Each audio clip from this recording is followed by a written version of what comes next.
The desperate call. The sky above Vexar Prime burned with the orange glow of orbital bombardment. Ambassador Crick stood in the emergency command bunker 300 meters below the surface, watching the tactical displays paint a picture of systematic annihilation. The Dominion Empire had arrived 7 days ago, with a fleet of 200 warships, and the Vexari Defense Forces had lasted exactly 43 minutes. Now, millions of Vexari citizens huddled in underground shelters while Dominion drop pods fell like deadly rain across the planet's surface. The enemy wasn't interested in occupation or resources. They wanted complete subjugation, the kind that left a species broken and servile for generations. Crix had seen it before on other worlds, but he never imagined his own people would face such a fate. The communication console before him displayed a growing list of rejected aid requests.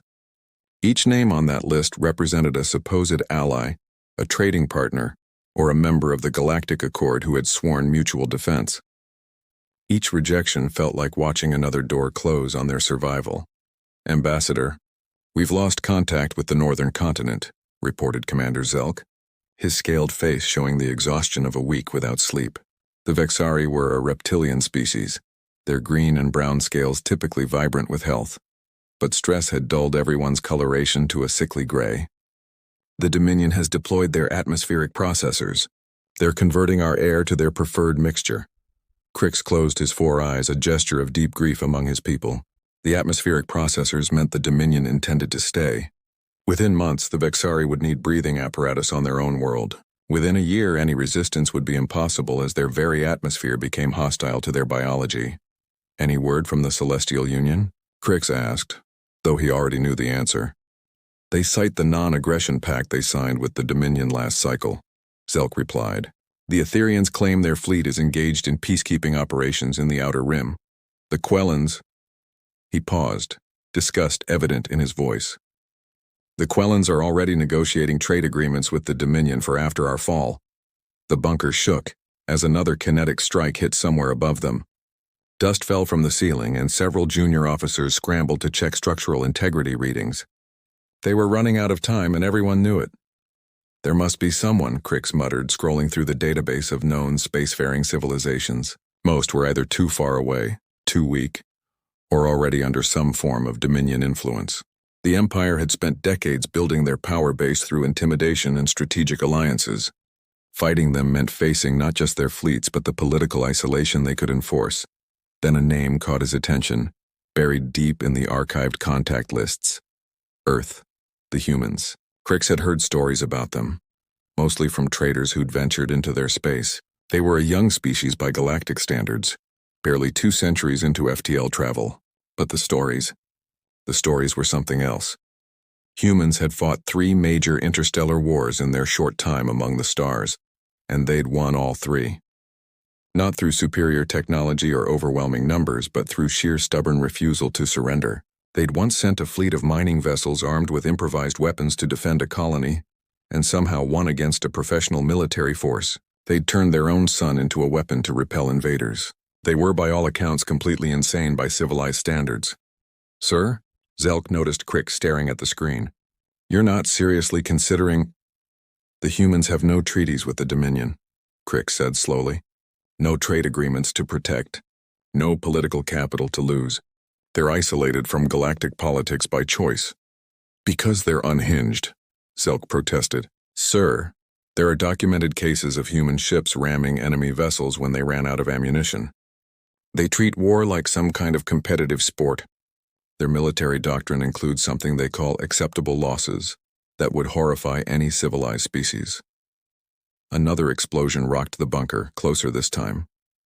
On the tactical display, Crix could see Dominion boring machines beginning their descent toward the shelter network. They had hours at most.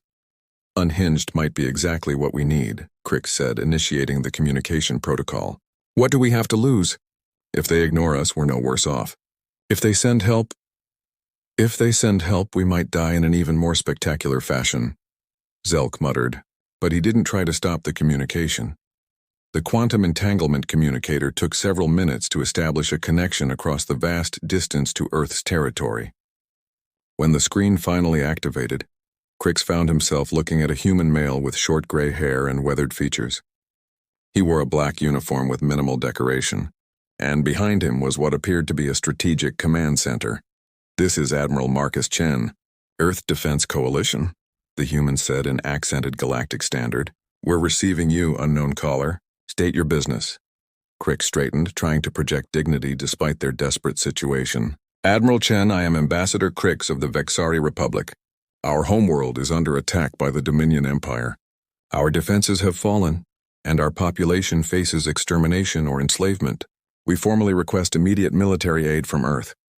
The human's expression didn't change, but Crix noticed him gesture to someone off-screen. "Ambassador, I'm showing your location as the Vexar system, approximately 47 light-years from our nearest outpost. Can you confirm?" "Confirmed," Crix replied. "Admiral, I know our species have had minimal contact. We have no formal treaties, no trade agreements, nothing to offer you in this moment except our gratitude. But we're desperate. The Dominion is deploying atmospheric processors to make our world uninhabitable to us. We have millions of civilians in shelters that will be breached within hours. We need—" His voice cracked slightly. "Send us anything. We're getting slaughtered." Admiral Chen was quiet for a long moment, his dark eyes studying something off-screen. Crix could hear muffled voices in the background, what sounded like a heated discussion. The human military officer held up one hand, apparently listening to someone through an earpiece. "Ambassador Crix," Chen finally said, "I'm going to be direct with you. The Dominion Empire has been on our watch list for some time. They've been testing our borders, probing our defenses. We've been expecting them to make a major move, but we thought they'd come for us directly." Crix felt his heart sink. The humans were going to refuse, just like all the others. They'd cite their own security concerns, their need to protect their own borders. "However," Chen continued, and Crix's attention snapped back to the screen, "Earth has a saying, 'The enemy of my enemy is my friend.' The Dominion made a mistake attacking you first. It shows their strategy, their methods, their willingness to commit genocide." The Admiral's expression hardened. "We don't take kindly to bullies, Ambassador, and we especially don't like genocidal empires operating in our stellar neighborhood." "Then, you'll help us?"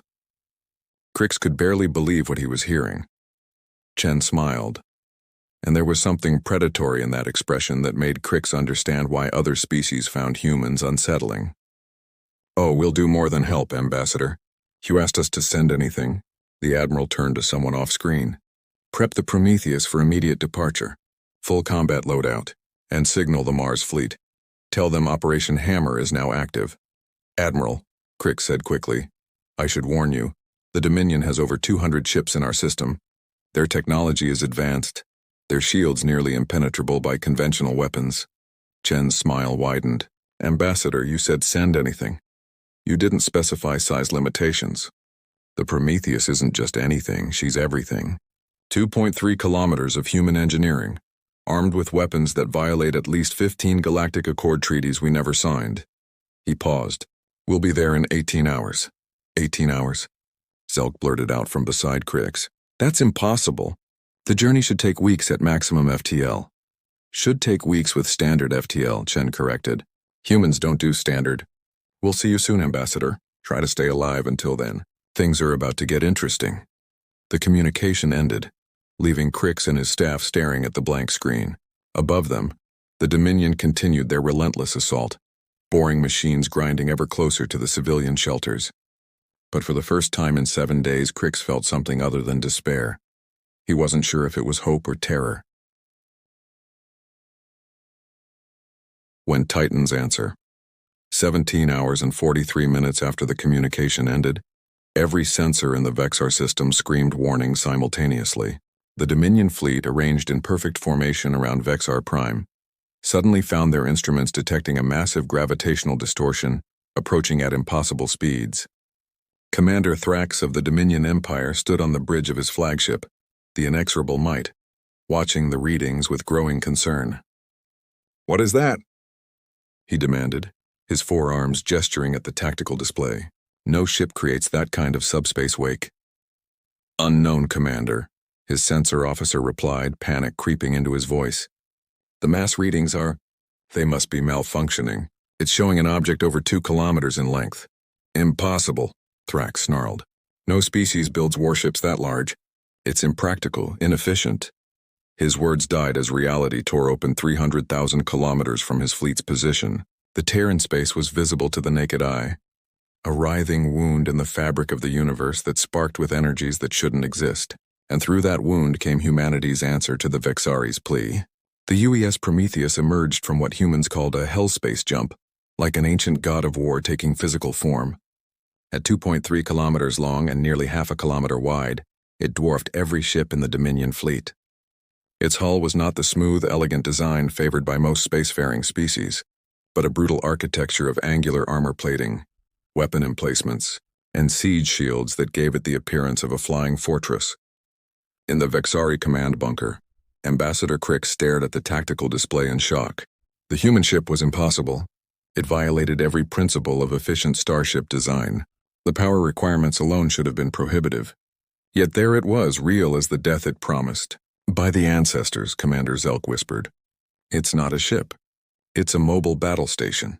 The Prometheus wasted no time on dramatic announcements or demands for surrender. Instead, it immediately launched what appeared to be several hundred smaller craft from bay doors along its hull. These weren't fighters in any conventional sense. They were automated weapon platforms, each one bristling with ordnance that began targeting Dominion ships with mechanical precision. Commander Thrax was the first to recover from his shock. All ships concentrate fire on that monstrosity. Everything we have! 200 Dominion vessels opened fire simultaneously, their energy beams and plasma torpedoes converging on the human ship in a display of firepower that should have vaporized any known vessel. The space around the Prometheus lit up like a small star as the barrage hit, and did absolutely nothing. The human ship's shields didn't shimmer or fluctuate like conventional energy barriers. Instead, the attack simply seemed to stop existing a kilometer from the hull, absorbed by something that defied conventional physics. Sir, the Dominion sensor officer's voice was now pure terror. Their shields, they're not energy-based. It's some kind of dimensional folding. Our weapons are being shunted into subspace. Then the Prometheus returned fire. The main gun of the human vessel was a spinal-mounted weapon that ran nearly the entire length of the ship. When it fired, it didn't produce a beam or a projectile in any traditional sense. Instead, it fired what humans called a reality spike, a concentrated burst of twisted spacetime that traveled at significant fraction of light speed and ignored conventional shields entirely. The first shot hit the Dominion heavy cruiser Dominant Fist. The ship didn't explode so much as cease. One moment it was there, 800 meters of advanced warship with a crew of 3,000. The next, it was an expanding cloud of subatomic particles, its very molecular structure unraveled by the impossible weapon. Impossible, Thrax breathed, watching one of his finest ships simply erased from existence. But the Prometheus was just getting started. Along its hull, hundreds of smaller weapons began firing in sequence. Mass drivers launched projectiles at relativistic speeds. Plasma cannons that burned hotter than stellar cores sent streams of star stuff into Dominion shields. Missile pods opened and released swarms of guided munitions that seemed to phase in and out of reality, appearing inside enemy shields before detonating. The Dominion fleet, which had spent 7 days leisurely destroying Vexari defenses, found themselves in a nightmare. Their disciplined formations dissolved into chaos as ships desperately tried to evade weapons they didn't understand, fired from a vessel that shouldn't exist. On the bridge of the Prometheus, Admiral Sarah Conway stood with her hands clasped behind her back, watching the tactical display with clinical detachment. Conway was Admiral Chen's chosen commander for this operation, selected specifically for her reputation as humanity's most ruthlessly efficient naval officer. "Ma'am," her weapons officer reported, "the automated platforms have engaged 17% of enemy forces. Shall we deploy the Reapers?" Conway nodded. "Launch all Reaper squadrons. And charge the Nova cannon. Let's show them what humans do to genocidal empires." From the Prometheus's fighter bays, 300 more craft launched. But calling them fighters was like calling a shark a fish. Technically accurate, but missing the essential predatory nature. The Reaper-class attack craft were piloted by humans who had been selected for their ability to think in three-dimensional combat, while pulling G-forces that would liquefy most species. The Reapers dove into the Dominion formation like wolves among sheep. Where the Dominion fought with careful precision and calculated tactics, the humans fought with controlled chaos. Reaper pilots performed maneuvers that seemed to violate physics, using micro-jumps to appear behind enemy vessels, launching antimatter torpedoes at point-blank range, and then jumping away before the explosions consumed them. In the bunker, Crix watched the systematic destruction of the Dominion fleet with a mixture of awe and horror. In less than 30 minutes, the humans had destroyed 40 Dominion vessels and crippled dozens more. The atmospheric processors that had been converting Vexar Prime's air were priority targets, each one eliminated by surgical strikes from the Reaper squadrons. "They're not just winning," Zelk said quietly. "They're making an example." He was right. This wasn't just a rescue operation. This was a message to the entire galaxy about what happened when humanity decided to intervene. Commander Thrax, watching his fleet being methodically destroyed, made a desperate decision. All remaining ships form up for a concentrated assault on the human vessel. "If we can just breach their shields." It was the decision Admiral Conway had been waiting for. As the remaining Dominion ships formed into a tight attack formation, she smiled coldly. "They're bunching up. Fire the Nova Cannon." The Nova Cannon was humanity's answer to the question, what happens when you weaponize a miniature star? The weapon drew power from the Prometheus's 3 fusion reactors simultaneously, channeling it into a magnetic containment field that compressed hydrogen to the point of stellar fusion. The result was a directed stellar eruption, a beam of the same forces that powered suns. When it fired, space itself seemed to scream. The beam carved through the Dominion formation like a blade of pure light, vaporizing everything in its path. Ships didn't just die. They were reduced to their component atoms. Then those atoms were reduced to quarks. Then even those fundamental particles were torn apart by the sheer energy involved. In 12 seconds, 70 Dominion ships ceased to exist. The remaining Dominion forces broke. Military discipline collapsed entirely as surviving ships fled in all directions, their crews overcome by a primal terror that transcended species. They had come to Vexar Prime as conquerors, secure in their technological superiority and military might. They were leaving, those who could leave, with the knowledge that there existed a species that treated warfare not as politics by other means, but as an art form of applied destruction. Commander Thrax's flagship was one of the few to escape, jumping to FTL the moment their drives charged. As the inexorable might fled the system, Thrax sent a single message to the Dominion High Command: "Do not provoke the humans." In the aftermath, as the Prometheus settled into orbit around Vexar Prime, Ambassador Crix found himself in communication with Admiral Conway. The human woman looked remarkably calm for someone who had just orchestrated the destruction of one of the galaxy's most powerful fleets. "Ambassador," Conway said, "we've eliminated the immediate threat and destroyed the atmospheric processors. Our medical frigates are en route to assist with your wounded. The Dominion won't be back, we'll make sure of that." "Admiral," Crix struggled to find words. "What you've done. The entire galaxy will know of this within days. The political ramifications." Conway smiled, and unlike Admiral Chen's predatory expression, hers was almost warm. "Ambassador, Earth has been alone in this galaxy for 2 centuries. We've watched empires rise and fall, seen species conquered and enslaved, observed genocide after genocide while the Galactic Accord debated and did nothing. We decided long ago that when we finally acted, it would be decisive." "But why now?" Crix asked. "Why us? We have nothing to offer you. No resources worth this level of intervention."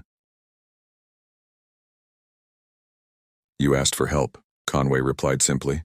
"You didn't demand, you didn't try to manipulate or threaten.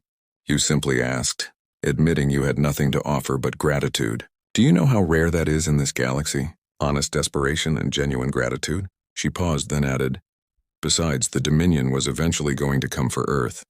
Better to stop them here, save your people, and send a message all at once. The galaxy needs to understand that humanity might be young, might be considered primitive by some standards, but we have something most species lost long ago." "What's that?"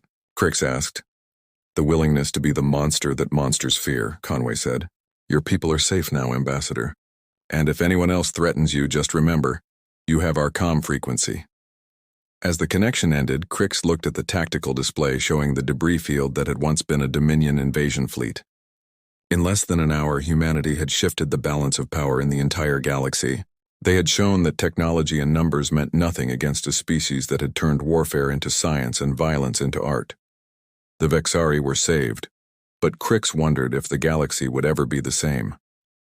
The humans had announced their presence not with words or diplomacy, but with the complete annihilation of a fleet everyone had thought invincible. In the depths of space, the Prometheus hung like a dark angel over Vexar Prime, its very presence a warning to any who would threaten the innocent. Earth had sent more than a warship. They had sent a declaration. Humanity was done watching from the sidelines. The age of human intervention had begun,